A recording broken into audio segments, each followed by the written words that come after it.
And we are live. Good evening, everybody. I'd like to call the Dublin City Administrative Committee meeting to order. Jenny, could you please call roll? Vice Mayor DeRosa. Here. Ms. Fox. Here. Ms. Aludo. Here. Good evening, everybody. First, I want to say a thank you very much to the IT team for helping us. We're learning how to do the Zoom together. I think this actually might be the first committee meeting that we have done by Zoom. So I think I'm sitting some head nods there. So thank everyone for, as we're working through this, for their patience, and those of you that are watching this or will watch this at a later date. So appreciate your joining with us and working through this with us as we become Zoom experts. So thank you. We have a couple things we need to take care of. First of all, approval of the meeting minutes from December 2nd, 2019 committee meeting. Do I have a motion to approve the minutes? I move that we approve the minutes of the December 2nd, 2019 Administrative Committee meeting minutes. I will second. Jenny? Ms. Aludo. Ms. Fox. Yes. Vice Mayor DeRosa. Yes. Thank you very much. So we have just a couple agenda items this evening. The first, healthcare and the benefits, and the second, we'll do a brief update and a touch base on the Dublin 2035 plan. So we'll begin with the health care and benefits discussion, and I will turn that over to Homer. Homer? Yeah, so, well, I guess it's still afternoon, so good afternoon, members of the Administrative Committee of City Council. You know, back during the operating budget briefs, it was identified that we needed to take a look at our health benefits program. Some costs were projected to rise with this program that has been so vitally important to our recruitment and retention efforts in the city. So as you know, we typically are an employer that is sought out, and that is largely due to our benefits program. Regardless, we must review the program periodically to ensure it meets council's intent and is viable for the long term. That being said, I will turn this over to our Director of Human Resources, Ms. Jennifer Miglietti, and she will be accompanied by our Director of Finance, our Interim Director of Finance, Mr. Matt Stifler. Thank you, Homer. I'm pulling up the presentation.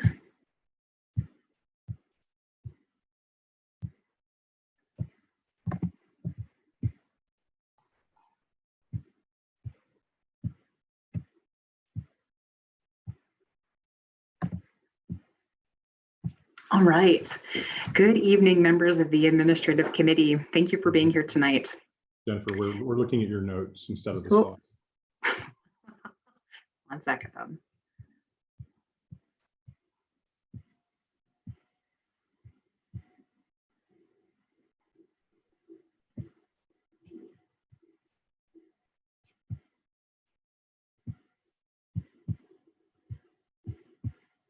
Almost there.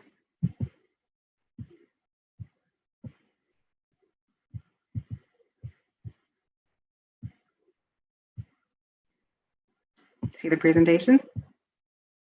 All right. Still just see the presentation? Yes. Okay.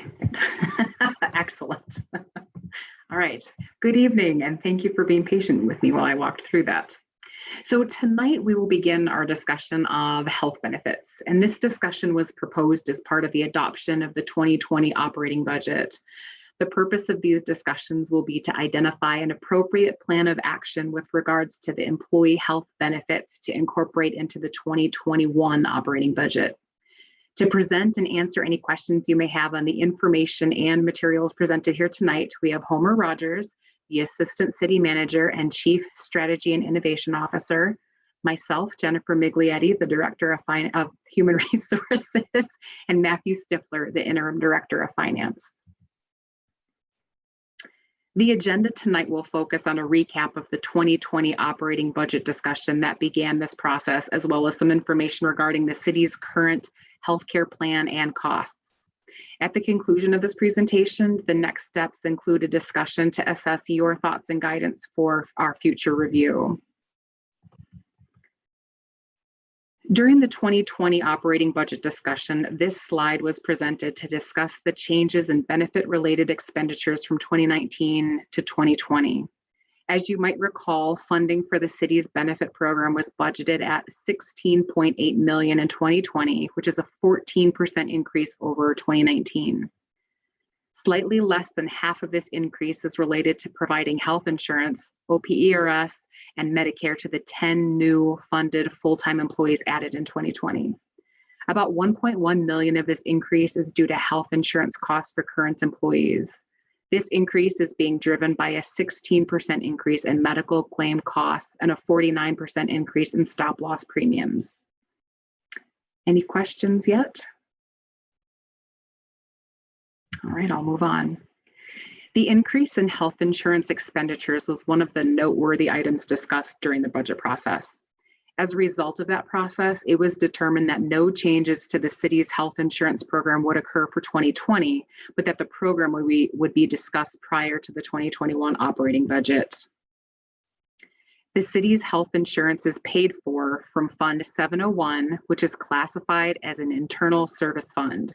It receives its revenue from a charge levied against every fund, including the general fund, street maintenance, state highway, hotel, motel, cemetery, sewer, water, for every employee in that fund that is covered by the city's health insurance.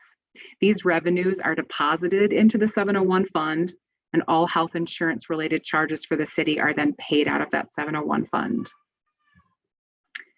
The major cost components of the city's health insurance program are identified on this slide. Additionally, the annual percentage change in budget since 2016 is also identified. Moving from top to bottom on the slide, all fund expenditures budget is identified by the orange line and have increased by 6.1% annually. Medical, dental, vision, and prescription coverage is identified by the purple line and has increased annually 3.3% since 2016. Stop loss coverage has increased 26.3% annually and has increased sharply in 2020, representing the largest percentage increase in expenditures. Employer health savings account contributions have increased 2.8% annually, as the city has held constant the amount deposited per employee, but the number of city employees has increased. Any questions yet? Yeah, I have one, Jennifer. Could you, so when you say these are the budget numbers, those percentages, those are actual increases, not budgeted increases. Is that correct? I believe so, but Matt confirmed that. Those are the increase in budget. The next slide will show you the increase in actuals. So the increase in actuals were lower in some regards. The big one in the stop loss, is that a premium coverage increase in 19, or was that an actual payment increase in 19, or a combination? Could you share a little bit more about that? Thank you. Sure, it is a budgeted cost, and we have quite a bit of information on that. It probably will answer all your questions as we keep going through it. Great, thanks. Sure. So this slide identifies our actual spending along with those sum components. We are able to display data going back a bit farther to actuals in 2014. Again, this slide is similar to the previous one and identifies the major cost components of the city's health insurance program and the annual percentage change in actuals since 2014. Again, moving from the top to the bottom on the slide, all fund expenditures budgeted is identified by the orange line and have increased by 5% annually. Medical, dental, vision, and prescription coverage is identified by the purple line and has increased 3.9% since 2016. Stop loss coverage has increased 21.3% per year, representing the largest percentage increase in expenditures. Again, the employer health savings account contributions have increased 2.7 this year, as the city has held constant the amount of deposited per employee, but the number of employees has increased. So this slide and the previous slide demonstrate that since 2014, the major driver and the change in healthcare costs for the city have been associated with stop-loss premiums.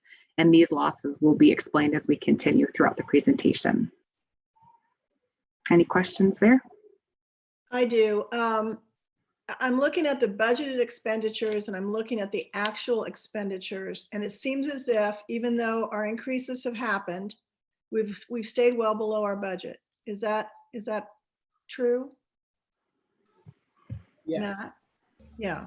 If you look at the slide with the red and the green line, the first slide in that presentation, it kind of shows that we were well below our budget in 16 and 17 and much closer to our budget, the original budget, in both 18 and 19. Okay. Okay. All right. Yeah, that's fine. I'll have more when we go on. Sure. So as we jump into this, I wanted to spend a few minutes defining some of the terms that we'll be discussing throughout the presentation. For reference, all of these definitions come from healthcare.gov, which is a site from the federal government and managed by the U.S. Centers for Medicare and Medicaid Services.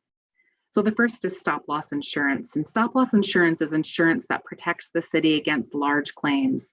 Stop-loss policies take effect after a certain threshold has been exceeded in claims. And for the city, that threshold is $150,000. A high deductible health plan, also known as an HDHP, is a health plan product that combines a health savings account or a health reimbursement account with our traditional medical coverage plan and a tax advantage way to help save for future medical expenses while providing flexibility and discretion over how those funds are spent. A health savings account, or an HSA, is a tax-exempt account set up to pay for or reimburse certain medical expenses that have incurred. The city contributes to employees, and employees can also contribute up to the IRS limits of that account. Additionally, we have a health reimbursement account for those who are ineligible for a health savings account. Again, they are city funded exactly the same way as a health savings account, and we offer HRAs to employees who are not qualified under the IRS guidelines for a health savings account. So employees are reimbursed tax-free for qualified medical expenses, and any unused amounts can be rolled over in subsequent years. However, we as the City of Dublin own that account, and when an employee leaves, they cannot take those funds with them. Next is the deductible. A deductible is the amount paid for covered healthcare services before insurance starts. Next, we have coinsurance, and that is a percentage paid by the patient of the allowed amount for the covered healthcare services to providers. So for our plan, that's 15% that the employee would be responsible for, and the city pays 85%. Next is our out-of-pocket maximum, and these are expenses for medical care that aren't reimbursed by insurance. So out-of-pocket costs include deductibles and coinsurance specific to our plan for covered services, plus all costs for services that aren't covered. And then lastly, we have a PPO, which is a preferred provider organization and is a medical care arrangement in which medical professionals and facilities provide services to subscribed clients or patients at a reduced rate. So it's basically a network. Any questions about the definitions? All right, we're going to talk about those a lot, so stop me if you would like me to repeat any of those. So this slide reviews the history of our medical plan. In 2011, the city introduced a high deductible healthcare plan, which was paired with that health savings account or a health reimbursement account. Since then, the plan design and the cost to our employees has remained unchanged. Currently, we have been able to continue a high level of funding. Over the last 6 years, the City of Dublin has had increasing high cost claimants and more claimants hitting our stop loss threshold of $150,000. Our general plan spend is below trend, which I will show you as we move along further in this presentation. We are doing the right things that lead employees to make solid choices that help keep the plan spend lower than trend. The City of Dublin is committed to the overall good health of our employees and provides several different educational opportunities which encourage employees to participate in activities that promote wellness and good consumerism. As you can see, our current deductible and out-of-pocket maximums are listed for the single and family plan, the two types of plans that we offer. as we discussed, the IRS annually defines a high deductible healthcare plan as any plan that has a deductible of at least $1,400 for an individual or $2,800 for a family. So we meet that qualification. Additionally, they define what the out-of-pocket expenses cannot exceed, and you can see that as well. They cannot be more than $6,900 for a single plan or $13,800 for a family plan. Any questions on the last few slides? I do. When we went to the Healthy by Choice program or changed it from a PPO over, do we have data to understand what percentage of savings we were able to garner by going to that? And We do. secondly, because I believe because when you go to that plan, you have more granular data. You can look at the health of employees. You can see if there's a certain percentage that's driving the cost up versus, like on the average, they say nationally that maybe only 5 to 15% of employers' cost happen in that 5 or 15% group that has a lot of chronic comorbidities or whatever. You can grab data and all that and determine if that's our case, or did we? You know what I'm saying? I want to know. Yes, I do. We have quite a bit of data regarding those exact same topics as we go through it. I will point them out specifically when I hit them, and then I can add in some additional facts that answer your questions specifically. So I will point those out as we keep going, Okay. and then I can even give you some more data as long as it's in my head. Okay, great. So this slide demonstrates what the total annual cost to an employee would be if the employee fully utilized their insurance. So you can see those values on the right-hand column. So keep in mind that our preventive care is covered at 100%, and each employee receives an annual contribution to either their health savings account or their health reimbursement account as listed in the middle column. For a family plan, if the employee and their covered dependents hit the out-of-pocket maximum spend, they would be spending $3,100 of their own money plus the annual city contribution. So in order to do that, a family would have medical costs of over $17,000 in medical and pharmacy expenses to hit their out-of-pocket maximum. For single, all of that is exactly halved. So for single, it would be to hit that $1,550 out-of-pocket max, you'd have to have $8,666 in medical and pharmacy expenses. Any questions? Yeah, that one confuses me. So, yeah. So if you have an okay, so maybe I ought to run, yeah, just to make sure we get that straight. That one Okay. confuses me. Let me say it a slightly different way. Okay. So if the max amount of money that a family will pay in any given calendar year is $3,100, single is half that. If you were spending $3,100, it means you would have had $17,000 of expenses throughout the year. So if you have less than those $17,000, you're spending less than the out-of-pocket maximum.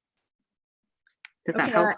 I understand that you said 17,000. So the difference being they would have paid, okay, so I guess I'm not seeing where the 17,000 comes from.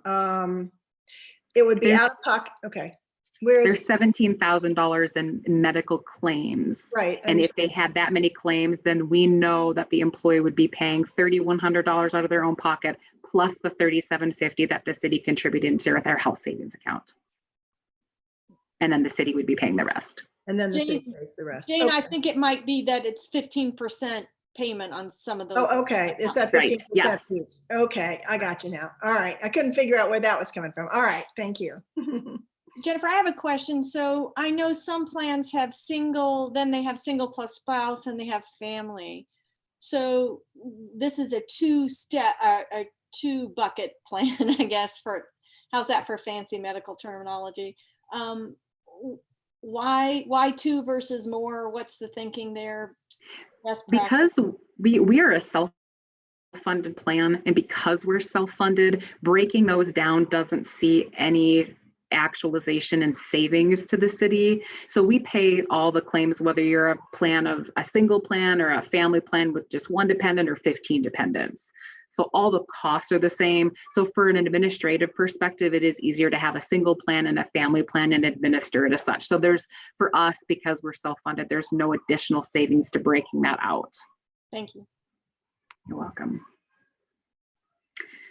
So this slide is a general review of our dental plan design. And I just wanted to point out that employees and their covered family members can receive 2 preventive cleanings per calendar year. And then there's some small additional costs if they have extensive dental care done. So there's a lot of data on this slide. So I wanted to highlight the last 3 years of claims.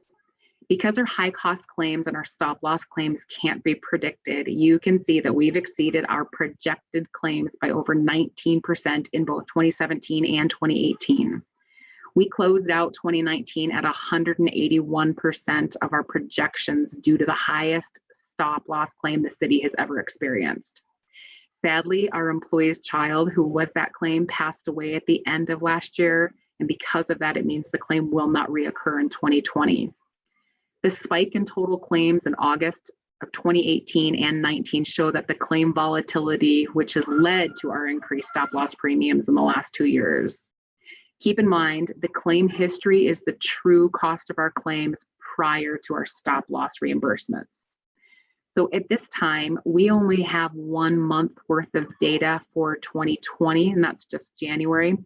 We are running at 125% of our projected cost for that particular month. But as we continue to get updates, and for our next meeting, I can give you additional information on how the year is looking now that we're in April. What questions can I answer on this slide?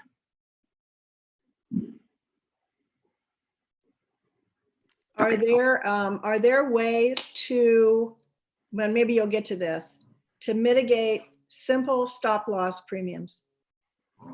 I mean, it seems as if you're leveling out pretty much on projected, but stop loss apparently is becoming increasingly expensive because of the cost of medical care now, the cost of ongoing drug therapy, things that people take for long periods of time. At least what I read is that stop loss is always going to be going up, up, up. It's not going down. So over the last 6 years, the city has had our fair share of stop loss claims, and some of those stop loss claims have gotten incredibly expensive. And I do have some data on that as we continue, and I'll point that one out too, because I have a slide dedicated just to that. That might answer your questions a little bit better. Okay. Jennifer, before we go on, if we were to back this up over a 10-year period, would we see similar periods of spikes and flat? I mean, this is just a 3-year kind of a snapshot. What would we see if we looked at this over a decade? I don't have a decade's worth of data. I do have a slide coming up that has 6 years worth of data that shows what our actual claims were and then what our stop loss is. So that's a little further down, and that'll get closer to what you're asking. Great, thanks. Sure. All right, so on this slide, with the transition to a high deductible health plan, the city's benefit consultant group, Oswald, analyzed our future cost trends. So this kind of goes back to a little bit of what you were asking, Ms. Fox. The orange line represents how much Dublin was projected to spend if we had kept with our traditional plan back in 2011 and previous to that. So it's pretty high. You can see that's about $22 million in that box in orange. The gray line represents the net cost of our plan over time. The red line represents our gross claims, which is prior to our stop loss reimbursements. And the blue line was Oswald's projections, which were higher than our actual net cost, with the exception of December 2019. So we were running below trend up until the latter half of 2019. But then in December of 2019, we saw our largest ever stop loss claim, which was over $2 million. So prior to that month, we had been running better. We were running better than trend and better than projections. So what's the takeaway of this information? First of all, we're spending significantly less than we would have with a traditional PPO plan, which is what we had before 2011. The second one is that our stop loss policy has been of paramount importance. So without stop loss, we would have been paying the full cost of the plan, which would have been $19 million in 2019. So by moving to a high deductible healthcare plan and continuing our wellness program and employee education since 2011, the city has saved $11.5 million in 2019 alone, and a cumulative savings of about $60 million since 2011. I think that hit a couple of the questions that you had, Ms. Fox, but if not, please ask. No, it did. Is there a way that, and I don't know enough about this, just trying to read and research before we had this meeting today, that are there other options than one premium, one stop loss premium? Can you identify higher risk? And maybe it wouldn't matter. I don't know. I just read that there's some ways that you can look at 2 stop loss programs, one covering the average healthier population and another one with those identified as being less. I mean, I don't know what the mitigating ways are, but are there options on handling rapidly increasing stop loss premiums? The intention of this presentation, followed with the second one, is to take that exact same kind of question and formulate it into answers and come back with some of those specifics to the next one. So the short answer is yes, but at the end of the presentation, I am hoping that we can engage in that conversation, capture all of the asks that you have, so we can come back with solid data and share those results with you for our second meeting. Okay, great. Thank you. You're welcome. Thanks for the question. So I think a question is, would a fully insured model be a more economical choice for us? And the biggest difference between a fully insured and a self-insured plan like we have is additional fees and risk mitigation. So using the same projections Oswald used for our 2020 renewal, by using a fully insured model, meaning we're transferring the risk outside of our plan, the city's overall plan cost would have been 18.64% higher, or $2 million more for 2020 than our current self-funded model. Because the city assumes no risk in a fully funded plan, we would be faced with additional margins, taxes, fees that inflate a fully insured rate. So the takeaway to that is having a self-funded plan is the most economical way for us to administer benefits, and it gives us the greatest control on our plan spend. Any questions? Okay, so this next slide is a visual representation of our medical plan cost. The city's stop loss policy reimburses the plan for medical expenses that exceed $150,000. And as we've talked about, the stop loss policy is a form of excess risk coverage that provides protection to the city against any one individual who has a high claim. We pay a significant stop loss premium for that, which has steadily increased year after year due to the number of stop loss claims and the amount of reimbursements to our plan. This factor has been the primary driver for our increased costs over these last 6 years. And I've got some more data that reinforces that. So included in our expected claims are high cost claims, and claims that are less than stop loss. High cost claims are the claims that are less than the stop loss threshold of 150,000, but are over 75,000. So as you can see from this chart, our high cost claims have also been increasing in cost per case. So you can see in 2019, they all exceeded $100,000, where in years past, they were not quite doing that. It's just a reflection of general increasing costs in the medical world. So this slide, I think, goes back to Ms. Fox or Mr. Rosa, one of your questions. So our stop loss threshold is 150,000. And this slide represents the 2019 stop loss claims that we experienced.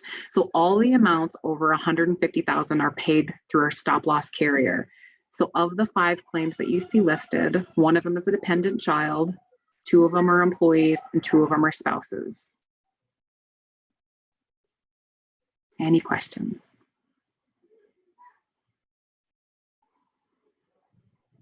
Are you going to share a little bit later premium cost and things like that?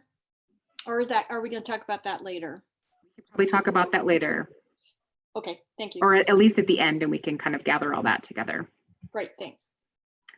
So this next slide is showing that even though our per employee per month stop loss premium is going up, on the right, you can see that in every year, except in 2016, we received more in stop loss reimbursements than we've paid out in premiums. Our stop loss insurance policy has paid out over $2.1 million in the last 6 years. As of our renewal last fall, before the close of the year, the city's projected per employee per cost for stop loss coverage was going to increase 43.1% between 2019 and 2020. When we briefed during the operating budget review last fall, our 2020 stop loss premium renewal cost was $1.8 million or $420 per month for each covered employee. So as I mentioned, at the end of 2019, a child of an employee passed away, therefore eliminating our highest stop loss claim. In late December, United Healthcare requoted our stop loss rates at $1.4 million or $320 per month per employee, which resulted in a savings of $442,651 for 2020. However, in another unfortunate turn, we have a brand new stop loss claimant introduced to the plan. He's a young child of an employee with a rare disease that may become another high cost claimant. We'll have to see as time passes. So as you're aware, this data is HIPAA protected, so we can't discuss the specifics, but we do know from claims that there is a new one about to hit our plan. So the stop loss premium increases are the area of our plan that is causing increased cost, and there are limited solutions to control this as it's a risk of being a self-insured plan. Any questions?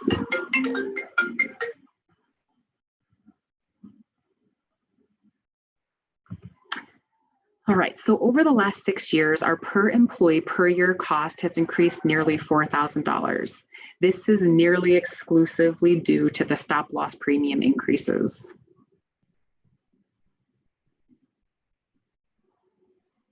So Jennifer, if we were gonna go back, if we were gonna do this same chart and did 2 columns on it, one would be our overall cost and then the stop loss, what would we see? There is a slide, actually, I think the next one, two down, that will show you exactly that. Okay, great. Every year, the city goes out to market to bid our stop loss policy to determine if we can achieve more competitive rates. So for the last several years, we have not found a vendor who would meet the rates and the terms that we currently have. So given our current history, it is reasonable to expect an annual increase to our stop loss premium until our stop loss claims start to recede, which we hope for every single year. Jennifer, what happens if you raise the 150 cap? Does it Well, go up premium? That's a really good question. And I think that is something that we could come back in our second meeting and give you some very specific data. Okay. We have definitely looked at that, but I don't have numbers and exact figures to share with you today. So one thing that I wanted to talk a little bit about is our Healthy by Choice wellness program having a positive impact on the organization? And I can say a resounding yes. So outside of our high claims and our stop loss claims, the general health of the City of Dublin employees has remained steady with a very low prevalence of disease in our general population. We continue to incorporate educational opportunities and programs with a complete lifestyle focus in an effort to maintain the health of our population. So you can see all these different statistics. I'm going to quickly go through them, but all of these statistics are compared to United Healthcare's book of business, and that's what's listed as the norm. So 60% of our catastrophic claims or our stop loss claims are engaged in case management. Anything over 50% is considered excellent. We're at 60%. This means those with catastrophic conditions are picking up the phone and engaging with United Healthcare to ensure medical compliance, necessity of procedures, that things are being handled appropriately. We have a 9.81% below per member per month spend norm. So that's based on expected claims. Our pharmacy is just under 10% below trend. 4% of our population identify as non-smokers, non-tobacco users. The average family size on our plan is larger than norm with our average age demographic, and that's to be expected. 30% of our families 30% more families are on our plan than we see in the United Healthcare book of business. We have 99.3 network utilization, which is fantastic. We want people using the network, and a very high percentage do. And then our emergency room visits are 39.9% lower than the norm, and our risk score is 20.3% below the norm, meaning our general population health is still below the norm. And then all of our catastrophic claims are non-preventive claims, things such as breast cancer, cystic fibrosis, spinal injury, tubal pregnancy, and car accidents. Additionally, our preventive care visits and our biometric screenings encourage people to take a proactive interest in their health. So another key indicator for mitigating future risk is medication compliance. Members are taking their medication and they're managing their health, which can prevent catastrophic events in the future. So the things that we can control, we are very closely monitoring and educating our employees about. One other very important fact I want to spend some time on is that the city contracted with a company called Vital Insight, which is a third-party contractor. And we did this in early 2018, and we completed a comprehensive review of our medical plan population risk identification. So after a 1.5-year evaluation, Vital Insight confirmed what we assessed from both United Healthcare and our benefit consultant, Oswald. So the conclusion was that our risk population compares better than benchmarks, but that our high cost claimants with non-preventive claims have been driving our increasing costs. So our population has a low prevalence of chronic disease, and overall risk maintenance improvement compares better than benchmark across all risk categories. So this is a strong confirmation from a third party that we are executing the best solutions to control our plan costs. It was all good news. We were very thrilled with this review. So for 2021 and beyond, the concern is our high cost claimants, which we've talked a little bit about so far. So high cost claimants are anything over $75,000, and stop loss claims are anything over $150,000, which we can't control entirely. We have high cost claimants, but we can't do a whole lot about that, but we do pay very close attention to what's happening. Okay, before I move on to the screen, any questions? I have one about case management and high cost claimants. Because they're the majority of our cost, and because they're what's driving up the premium, what kind of ability do we have to monitor case management on high cost claimants? A lot of that is protected under HIPAA. So we contract that out with United Healthcare. So they do have those very specific questions. They monitor if people are taking their medications and following up with their doctors, and they're asking those questions, and they're trying to make a bridge between the employee and how the conversations are going with their doctors, so that they go through a checklist and make sure that they're following proper protocols. Okay. So we put that in the hands of United Healthcare because it is protected data, but those who engage in case management, and we cannot force anyone to do that, but I think the most positive takeaway is those who are our high cost claimants and our stop loss cases are engaging in it. And that's what we want them to be doing. So we put our trust in United Healthcare that they follow the protocols to keep those employees doing the things that they know that they need to be doing. Right. And I just want to save that question till the end, just a conversation about a suggestion about that, to see if there's any way we can talk about that too. Okay. Absolutely. All right, I wanted to talk a little bit about pharmacy guarantees. So as we look forward to the future, we are always looking for ways to look for money saving opportunities. We potentially could see savings that more than double the rebate credit we once received from United Healthcare. So our benefit consultant, Oswald, has found that generally speaking, the amount of rebates that a carrier is accepting in lieu of an administration fee credit were twice the admin fee credit, and sometimes greater.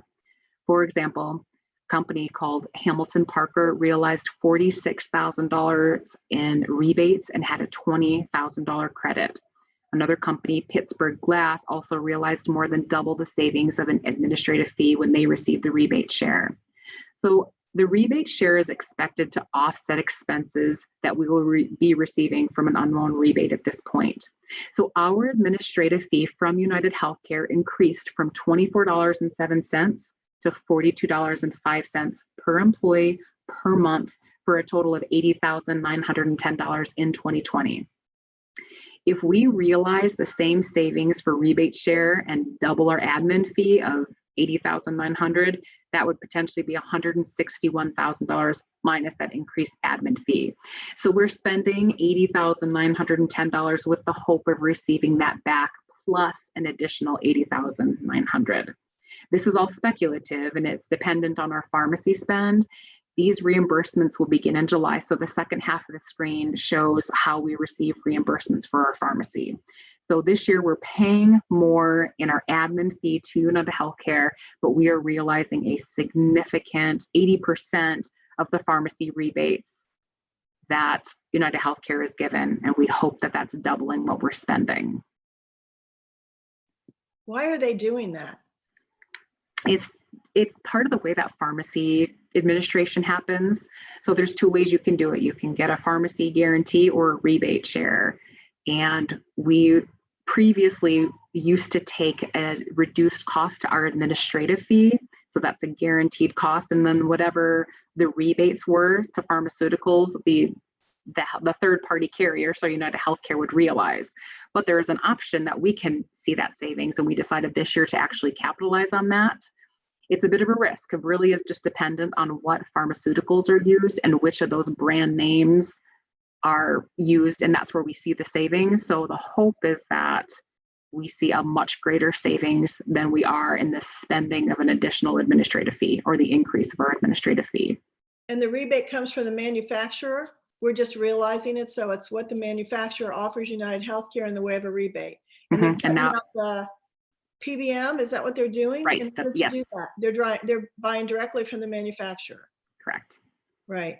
And has there ever been any conversation about the pharmacy piece being outside of United Healthcare? In other words, have you ever priced just a pharmacy program? In other words, a drug program that's separate? I don't know if that's. I don't have that exact data, but we do have those discussions every year with our benefit, or with Oswald. Right. And so we do have those discussions. I just don't have exact facts and figures for you, but we examine that every single year. Okay. All right. Thank you. Sure. So one last thing I wanted to point out was the status of our collective bargaining agreement negotiations. So we need resolution and guidance in terms of how far we move forward in 2020 and beyond, which has an impact on how we move forward with our collective bargaining agreements. So we asked the United Steelworkers for some time, 2020, to evaluate our benefits, and they agreed to a one-year contract with a reopener, which we plan to open sometime mid this summer. The FOP, the police officers, that group was not quite as receptive as the steelworkers yet. So in the midst of our negotiations with them, the pandemic happened. So we haven't moved forward with that, but we do hope to resume with them in June, if not sooner. And then we are getting ready to start negotiations with the FOP OLC, the dispatchers, and that should begin early fall. So the decisions that come out of this committee will greatly impact what happens as we further negotiate with the unions coming up. All right, so I'm going to turn a couple of the slides over to Matt. Thank you, Jennifer. Just wanted to recap a little bit. This discussion was essentially prompted during the 2020 operating budget because of the budgeted increase in healthcare costs of about $1.2 million. That is clearly identified by that red line there from 2019 to 2020. Looking at it slightly differently. Next slide, Jennifer. This is the change in actual spending over these years from 2015 to 2019, and then the budgeted change in 2020. As you can see, the budgeted variance in 2020 is noteworthy compared to prior years. Next slide. But I wanted to break that down a little bit into its component units in a way that we weren't maybe able to do during the budget process. This increase, this budgeted increase can really be broken down into 4 different sections. The purple section represents the increase in healthcare expenditures due to the addition of 8 full-time positions associated with our dispatching center. So these costs have offsetting revenue to the city of Dublin and will only pay a portion of this budgeted increase. The orange section represents an amount that we budgeted but was not needed as a result of the changes in stop loss. As Jennifer previously mentioned, that policy was quoted. We had an event occur in December, and then the actual stop loss was significantly less than what it was during the budget process. So that will be a savings of about $442,000, as Jennifer previously mentioned. Finally, the blue section represents the part of the spending that we budgeted as an increase due to the increase in the administrative fee, but will actually, hopefully, be a savings when that rebate is received, and we will see a net decrease to our cost by undertaking that risk and engaging in that activity. So basically, that section has offsetting revenue and even offsets some of the increase by being an increased rebate share. So finally then, with this information, you can see that the green section, which is really a more apt comparison of the year-over-year changes in our healthcare spending, does not necessarily represent the spike that maybe we thought it did when we were going through the 2020 budget process. And I thought this was important to point out because as we previously discussed during the 2020 operating budget, council and the administration should absolutely engage in a healthcare discussion, and all options for bending the cost curve should certainly be evaluated and are under evaluation. But while there are certainly increasing costs, particularly those that we've identified with stop loss premiums that will continue to put financial pressure on our finances, we wanted to analyze these individual components and kind of make sure that we were looking at an accurate picture, because 2020 did not necessarily contain the significant increase in healthcare expenditures as it was previously budgeted when compared to prior years. It looks much more like 2015, 2018, significantly lower than 2017, and it's much more in line. It's much more on trend maybe than what we initially believed during the 2020 budget. And I wanted to make sure we had that as part of this discussion. Matt, I think it's really important that you pointed that out, because you're really looking at a net variance, aren't you? Right there. And it's really not a variance much. Like you said, it's really a trending on what looks like a fairly comparable line on the average, other than 2017, which I don't know what happened there, but it's not, it's $100,000 is what you're talking higher than 2015 or 2018, about 100,000, right? Correct. Yeah. And then again, these are projected, so we're making some assumptions based on the budget. But yeah, the idea is that this is a trend-worthy change when we're going to get down to the end of the year and get down to looking at actuals. Okay. I appreciate you doing that. So was the 2017 bump, was this changes due to Obamacare? Because I know most organizations saw a change when that kicked in. Was there any in 17? I'm looking at 17. I'm going to have to investigate that in a little more detail to identify exactly what may have been driving that expenditure increase. That would just be good to know, just so that we could understand that slide. So to Jane's point earlier about understanding the trend lines a little bit here. So if this were to come to pass, what you have here and the estimated rebate, et cetera, so forth, Jane's point that it really would be what budget number?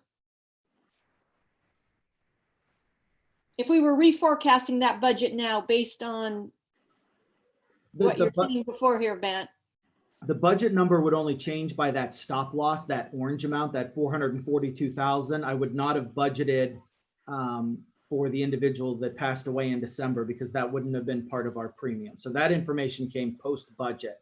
The rest of it would remain part of our budget, but it's just important to know that the growth was due. We don't hire 8 employees every year. If we did, this would be trend.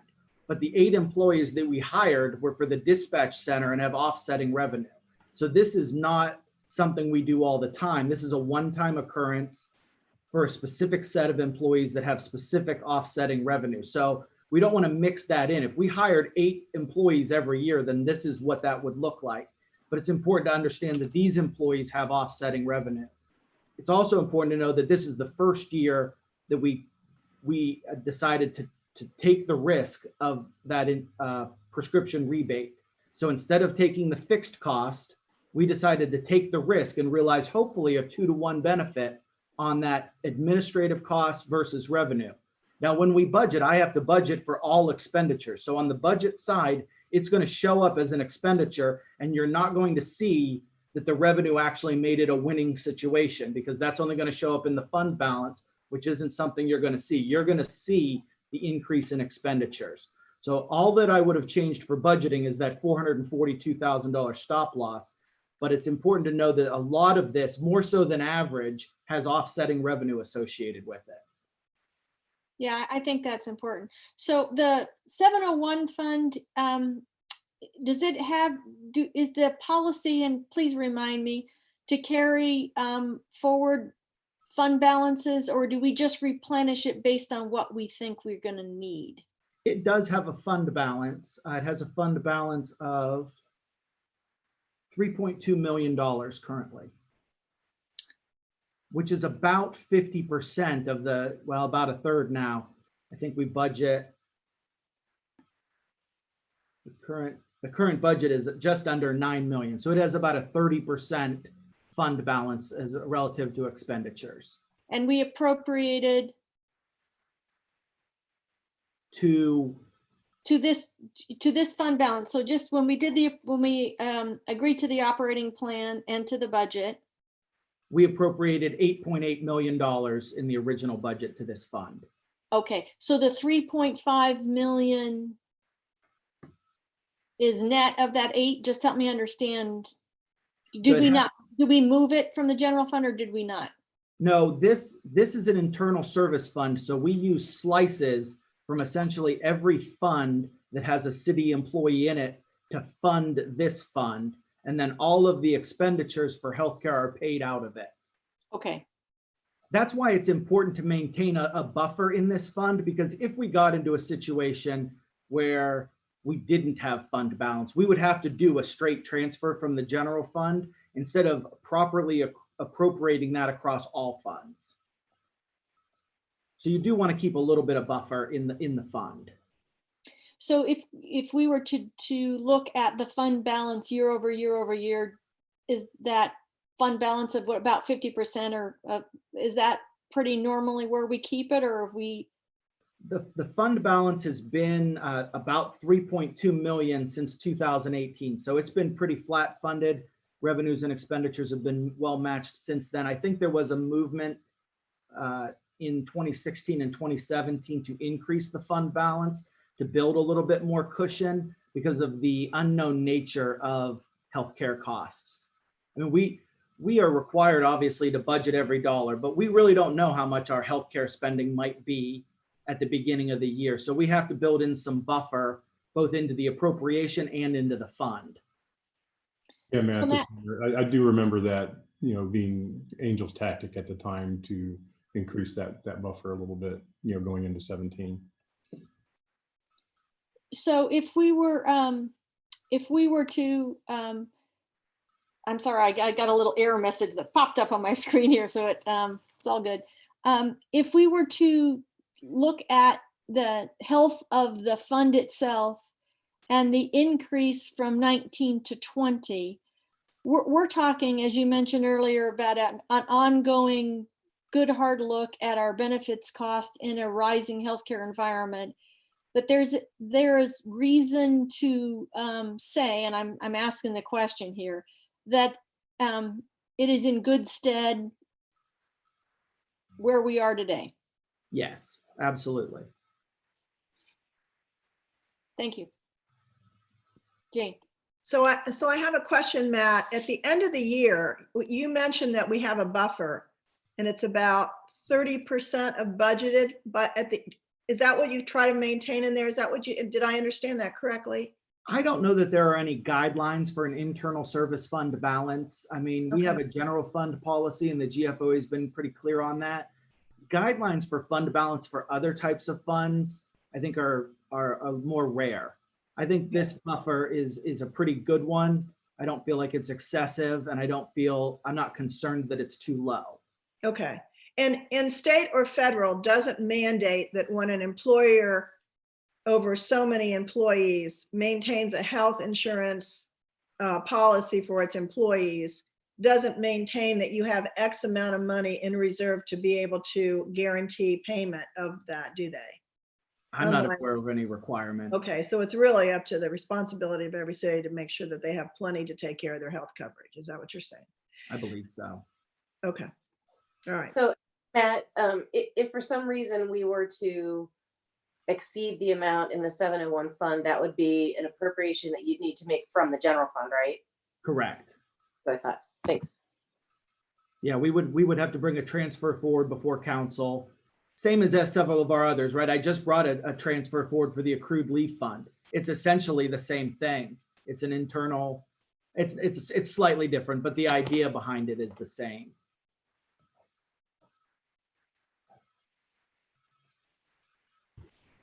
Right. Any other questions before we, I guess, move to the last portion of this? Christina? Jane? No, I'm good for right now, thanks.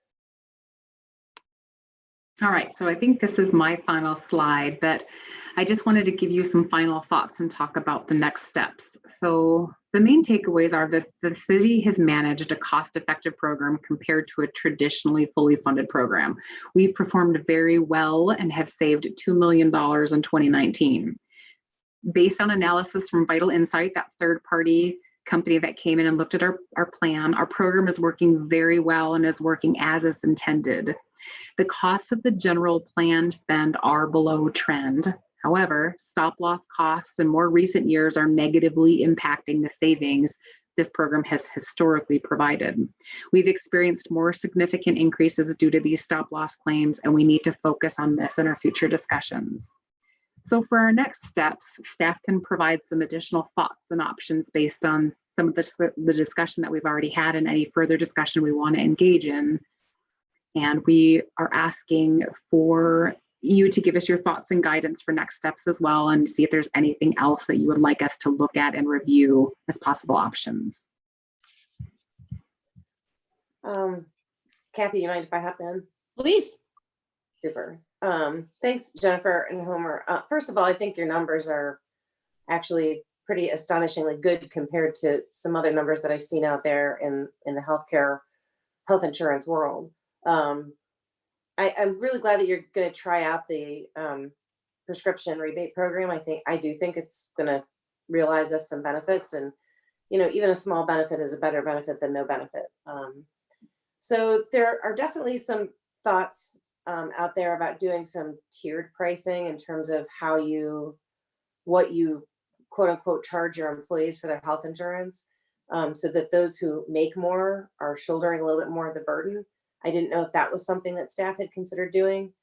There are a couple of places that I know of that actually incentivize their employees not to take their insurance program. So for example, if they have a spouse who works somewhere else that has an insurance program, those are becoming a little bit rarer, but they're still out there. So I didn't know if that was something that staff had considered as well. And then I have a question. Do you expect the stop loss costs to further increase as we move through this pandemic? I had run some numbers right before we had this meeting, and as of today, we do not have any claims specific to that. However, Oswald, our broker, our benefit consultant, is actually running numbers just based on aggregate data that they have, so it wouldn't be specific to our plan. So for our next meeting on May 4th, I should have that data, but so far we have been sheltered from that. But I think the expectation is this is going to hit all of us at some point. It's just a matter of how much and when. Gotcha. Thank you. But I can bring you some projections for our next meeting. They're working on it. Great. So what are some of the thoughts and options that staff has come up with?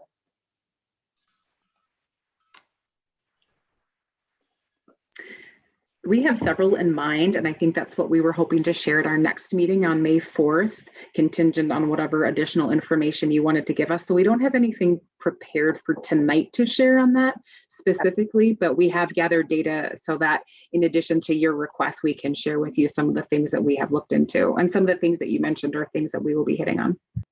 Super. So of those things that I'm just a little bit of a recap, a couple things that came up was Jane's comment about looking at the threshold, the $150,000 threshold for stop loss.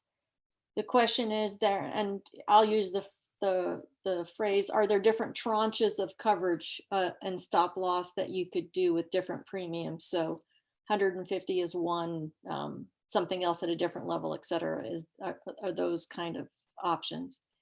And then have we looked at, you mentioned different providers. So United Healthcare, how often do we assess the provider of the care and the premiums? Every year. So we go out to market every year to see what other companies would be willing to take on our risk, knowing that we have reoccurring risk that happens every year. And as recently as last year, while there are other options, there is significant more risk that the city would be taking on. So in the last 6 years, we've chosen to stick with United Healthcare because it is still the most financially prudent decision to make. And one other question that I would have, you had the chart earlier about the amount of savings in a self-administered plan versus a plan. At what point do those begin to converge in the environment that we're in? So is there a point in time where a known fixed number becomes a better outcome for the city? Or is that, do we never sort of really hit that point because of the stop loss? I don't know if I articulated my question. No, I think I understand what you mean, so I'll answer it. And if I'm not answering you the way you were expecting, please let me know. Because we're self-funded and because our stop loss our stop loss claimants have been much higher than expected these last several years, that convergence probably wouldn't happen in a term that we could be like, oh, we've crossed this threshold, it's time to switch over to a fully insured plan. What we know for a fact is keeping our plan design exactly as is. If we switch to a fully funded plan, we would be paying more money because somebody else would be assuming the risk of our plan. So all things being equal, right now being self-funded is definitely the way that we want to be. Now, when you look at things from an actuarial perspective, technically the city is due for a couple of good years in terms of stop loss claims. We've not seen that. Usually you have 2 or 3 good years, 2 or 3 bad years, 2 or 3 good years, and it volleys back and forth. We've just been pummeled the last couple of years, and it's just been, like I mentioned earlier, we had a very unfortunate passing away of one of our most expensive stop loss claimants at the end of 2019, only to find out in early January 2020, we are adding in a new one who is a young dependent who will be on our plan for the next 15 years. And so we've just gotten dealt a hand of some high stop loss claims. So should that change in the coming years, we would just see this self-funded plan perform better for us because we didn't have stop loss claims. Does that answer your question? Yes, I just think it's a sort of, what are your alternatives and where does one flip and become a better alternative in this environment? But it sounds like you guys are well in hand. Other things to cover?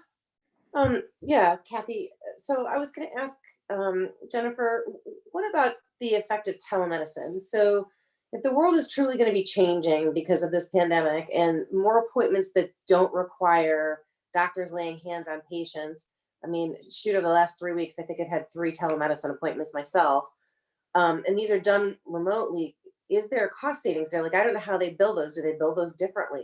Do you see United Healthcare maybe offering more choices in that way, where if you have more telemedicine appointments versus in-person appointments, that could save money how do you see some of these kinds of things that are going to be plan altering coming, and are there ways, are you guys keeping an eye towards that? I know you are, but are there ways that could potentially save us some money? And that's a question you can answer that later. I don't have to answer it now.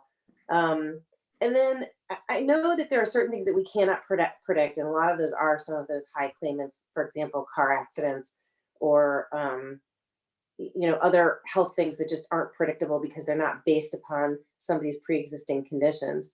Are there, but for those things that are more preventative in nature, are there ways that you would change the Healthy by Choice program to further enhance it? I mean, your numbers are so good. It's kind of like, hey, I don't want to, but even people with good numbers can always get better, right? And maybe you'll bring this up at our next meeting with some of the thoughts that you're going to bring to us.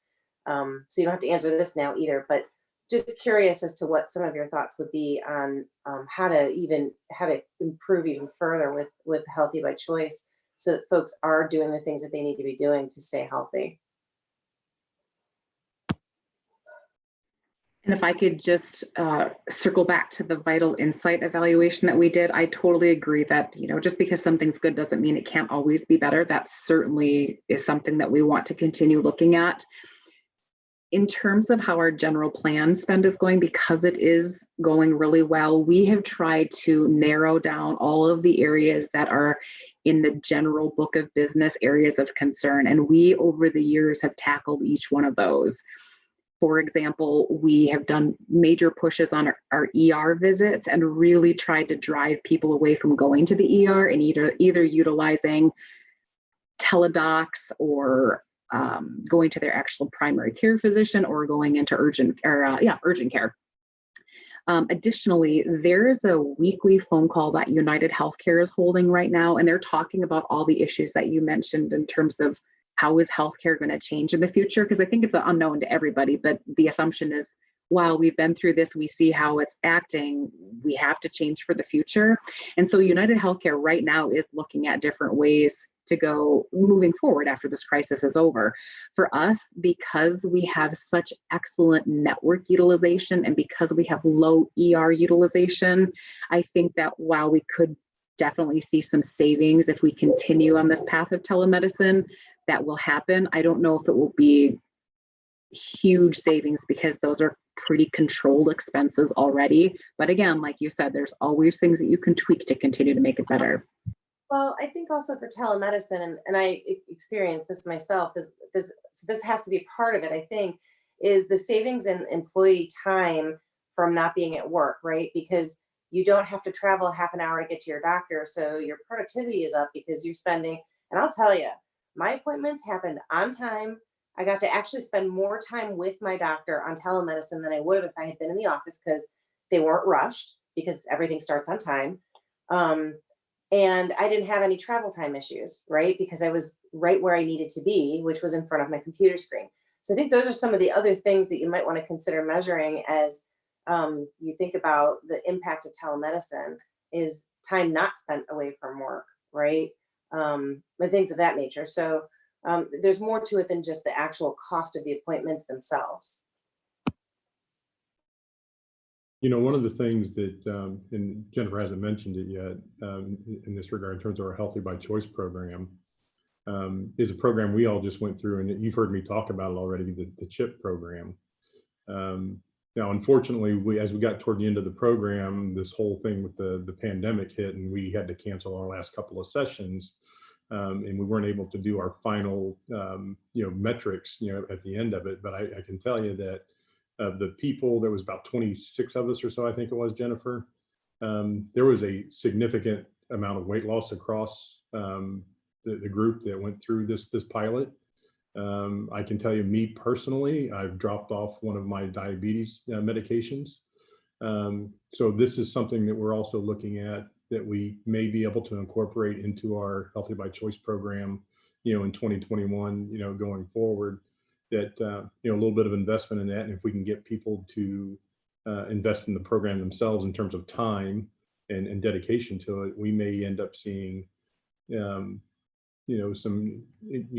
decreases in pharmaceuticals and things like that, if we can get people to adopt a healthier, lifestyle, through going through that program. So that's one of the things that we've been looking at this year that we may help out with, going forward into future years.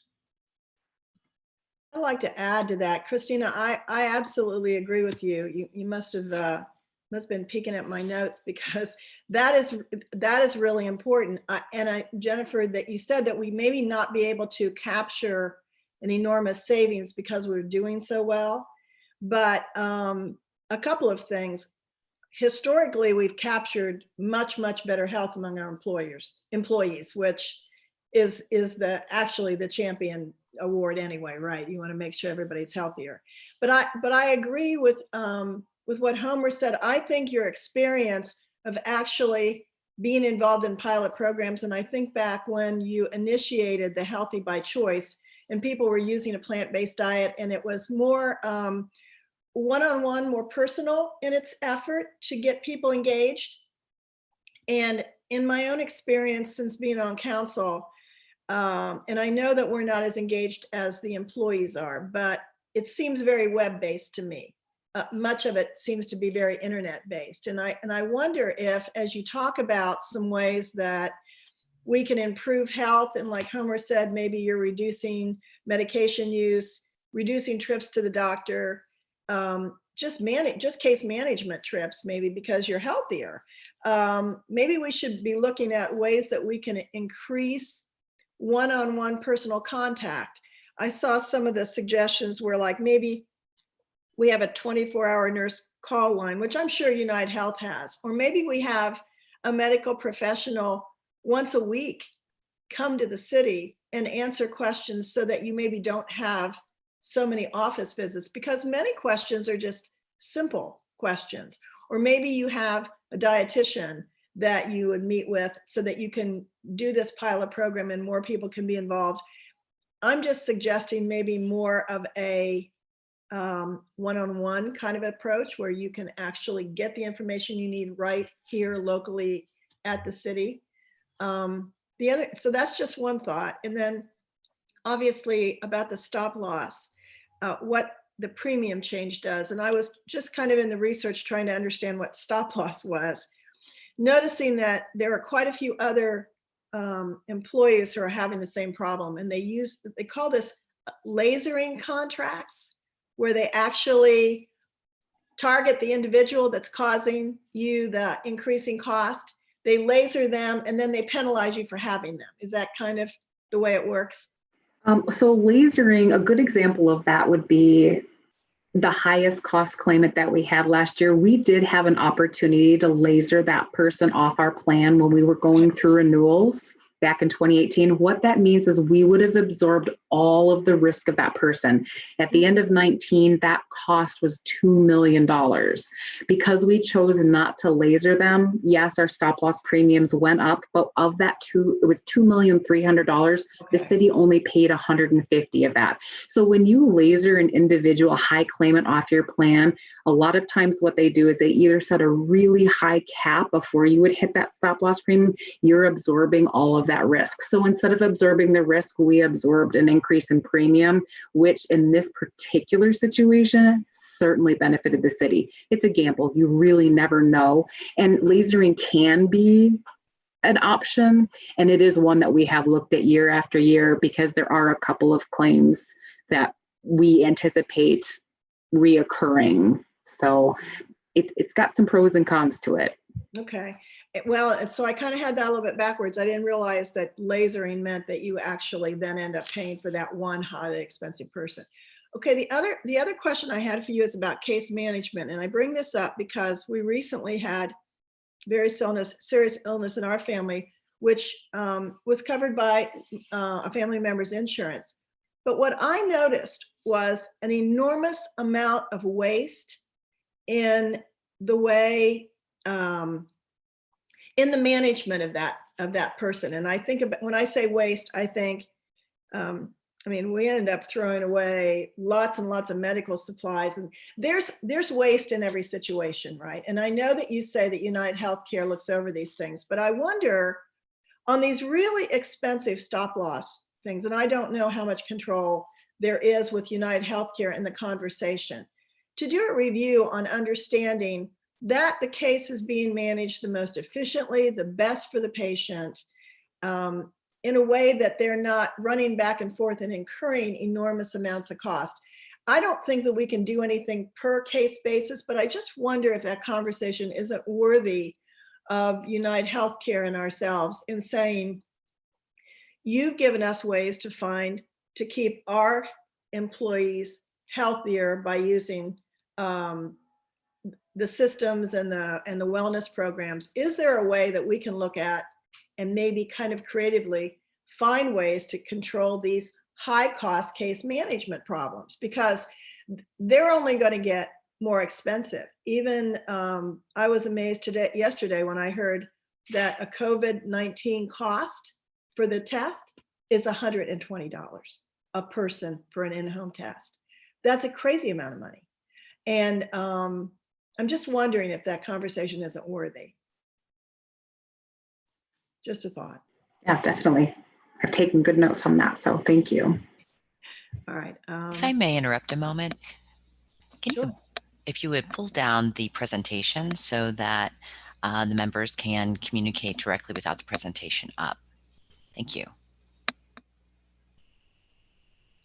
Great, thank you.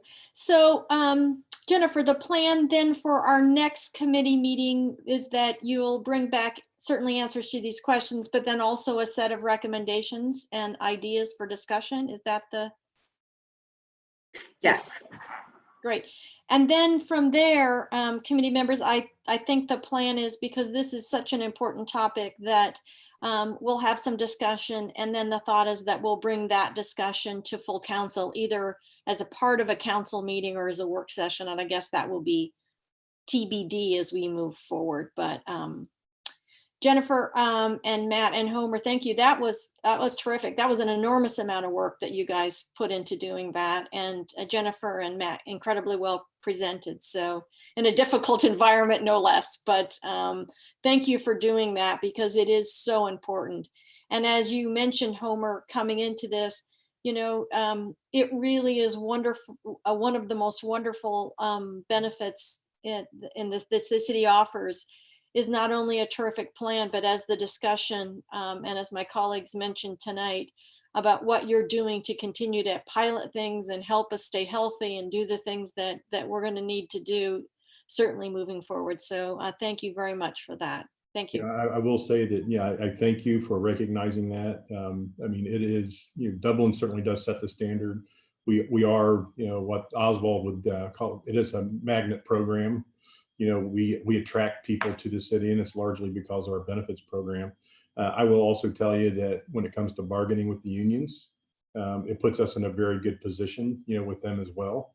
It's hard to ask for a whole lot when you look at them and say, but in terms of total compensation, you are number one. You're at the top of the heap. So it keeps us in a good light in terms of bargaining as well. So it's very valuable to us. Great, thank you very much. Anything else, Jane, Christine? No? Okay, so we had one other item to speak about this evening, and then we can certainly, I know we could spend a few minutes talking about other things we would like to put on the agenda for the committee moving forward. One of the things I added, I wanted to have a bit of a, if you will, a standing item on our agenda where we can talk about an item coming out of the board, the council retreat, and that was looking at putting together a Dublin 2035 plan. I mean, it's so easy, unfortunately, to be consumed by everything around us that sometimes there's just not a lot of time to think about the future, and certainly 2035 seems like a lot of future away. But I know as we begin to move forward, work on that, not only is important, but I also think will help us incorporate some of the things that we talked about tonight about changes in healthcare and things. Our world is going to look different coming out of this plan. So I had an opportunity to connect with Dana and staff a little bit about how we potentially might be able to begin to move this Dublin 2035 plan forward. And I wanted to discuss that with the committee members tonight. As you might recall, during the retreat, we didn't have a lot of time to talk about it, but when we talked about the 2035 plan, began to discuss maybe how we might approach it, I think we talked about the various components or the various areas that we might want to collectively explore, things like land use and infrastructure and quality of life. So one of the thoughts coming out of that, because it is a fairly large undertaking, is maybe it would make some sense to put it into groups or categories where we could team council members with staff members to look at those categories. So for instance, a council member could say, I'm particularly interested in the infrastructure area or the quality of life or land use, whatever. And city staff would have a team, and that subcommittee, for lack of a better word, would do some work, and then we could collectively come together and talk about ideas about how to put the collective together. During the course of those conversations, it also came up certainly that the community plan and a 2035 plan complement, sometimes could collide, sometimes could be longer or short term, that we need to think about that as a sort of a holistic approach. And I know there's been discussion on council about it's time to update our community plan and approaches to do that. So I wanted to get some thoughts about that approach or other ideas from the committee members, and then we could talk about maybe next steps moving forward. I agree with you, Kathy. I think we have to keep it on the agenda and on the to-do board. But I feel really strongly that the community plan has to be all part of that, because I don't think it would be fair for a council and staff to envision 2035 without strong community input on what that looks like. But I do think that by segmenting it and taking off bites, you might be able to look at some challenges that we recognize internally that we can bring forward to the community, so that when we do bring it back to the table and we start really envisioning what 2035 looks like, we have some fundamental understandings about the conversation that we might be having. And I think that would be very beneficial. So I just think that there has to be a commitment that the community plan is part of, a review of the community plan is part of this. We're 7 years out when we really were supposed to be 5 by our own recommendation. And I just think that that's going to what drives any implementation. Any real vision has to be a well done community plan. So your thoughts about doing that as co-teams with council members and staff? Thoughts on that, Jane? Like I said, I like the idea of doing that and beginning to talk about what some of the challenges are, what some of the opportunities might be, so that we have some great discussion to bring to the table to the community. So I do think that's important. And I think that's one way to approach it. I'd be happy to participate in that. Sure. Christina? Yes, I agree. I think the community plan is something that's really important. I think that it would be disjointed for us to imagine a Dublin 2035 without considering the community plan. So that has to be some way put together and dovetailed into whatever we do and whatever we work on in terms of Dublin 2035. I'm very fine in chunking it out and saying, hey, these 2 council members are really interested in things like infrastructure and transportation, so they're going to work with this group of staff members. I think that is something that we definitely need to have as part of a discussion item, maybe as part of your committee report on Monday at council, because certainly we need the rest of council's buy-in for it. It certainly makes things a little easier rather than trying to bite off an enormous amount all at once.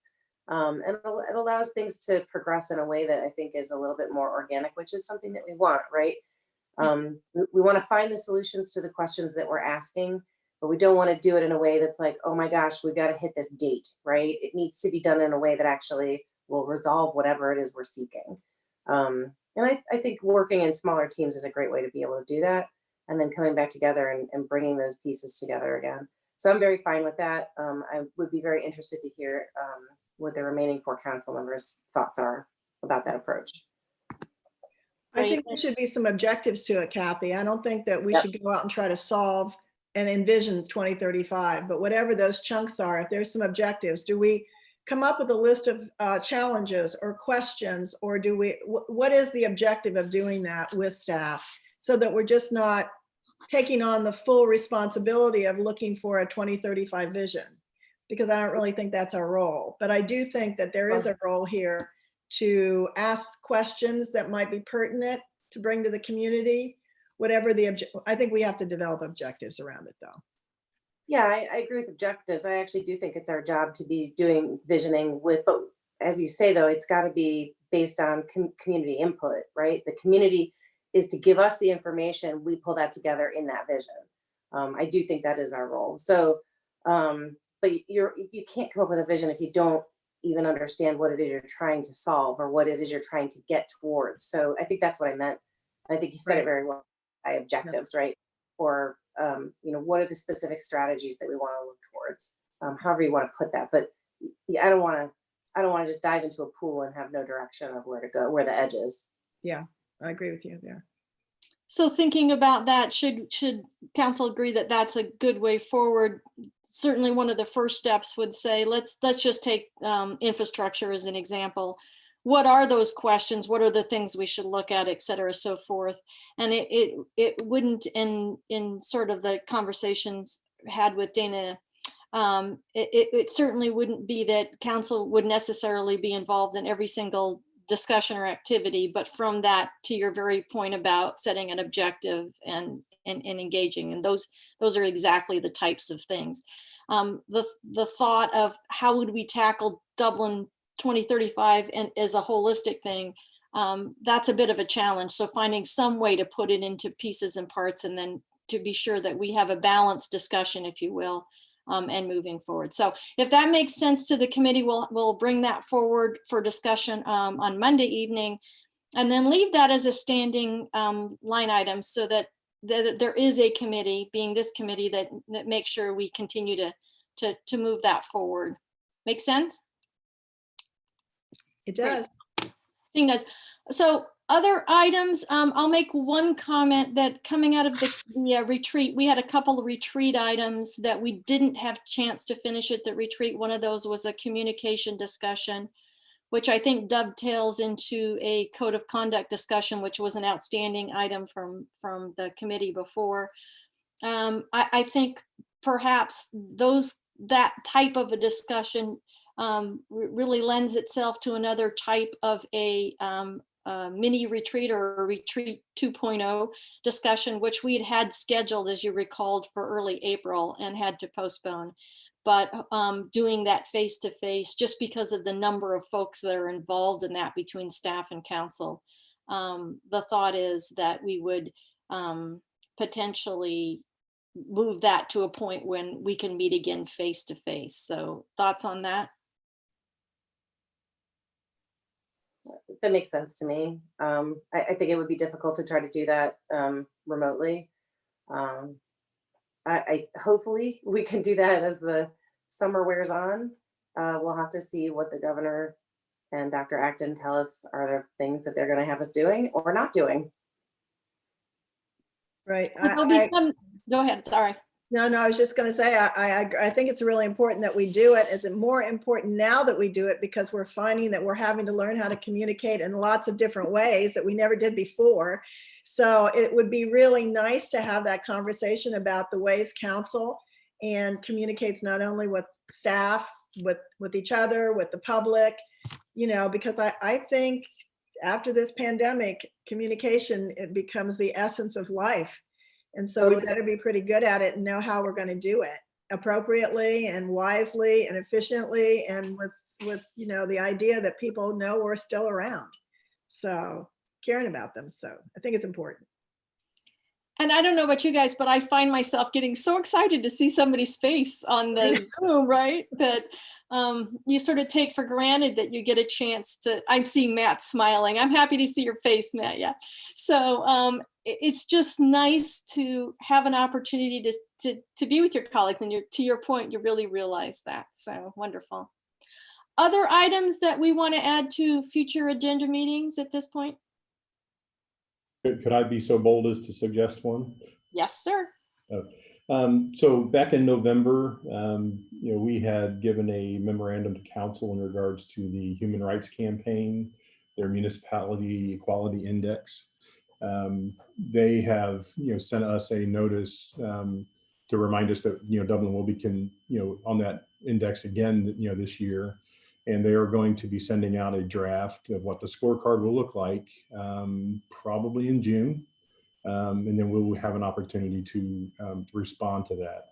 What I'd like to do, if we can get it onto the agenda on May 4th or one of the other ones upcoming here real soon, is to go back and revisit that memo and take a look at some of the potential opportunities we may or may not want to take advantage of in terms of seeing what we can do to put a few more points on that scorecard. So I'd like to be able to throw that onto an agenda, and all we have to do is refresh. We checked the criteria for 2020 and it has not changed from 2019. So we're dealing with the same criteria. We just need to decide kind of which way we want to go in regards to that scorecard when it comes out, because it will obviously, as it did last year, it'll gain some visibility in the media with whatever Dublin score is. So Homer, your thought would be to redistribute that and then have a discussion at a future committee meeting. That's your. Yeah, hopefully the next one we can redistribute that memo to the three of you and kind of talk about where we think we need to go from here. We may decide that we don't want to recommend that we go for anything else, but because there's some things on there that definitely would take some significant actions on our part, to change how we're doing things. So, but yeah, we can certainly send that memo back out again. I've seen head nods. Okay. I don't recall what the criteria and the sort of things are. So if you could send that out and give us an idea of whether it belongs in this committee or it belongs in a different one. I don't know. You think it belongs in administration though, Homer? Yeah, I do. Okay. I agree. I think it does probably belong in this committee. There were quite a few data points on there. Okay. As I recall. Yeah, we'll get the memo back out again. Yeah, it would be great, because I think some of which we'll be interested in, and frankly, some of them we're not going to be interested in changing. So yeah, I think it's perfectly fine to send it back out again. We can all take a look at it and discuss it in May. Okay. Great, thank you. Homer, Matt, Jennifer, Christina, Jane, anything else? Getting it. Thank you again. Wonderful discussion tonight. I appreciate it, and I look forward to seeing everybody again on Zoom on Monday. So Yeah. I guess with that, we're adjourned. All right. Hey, Thank thank you you. all. Thank Thank you. Bye-bye. Good night. Thank you all.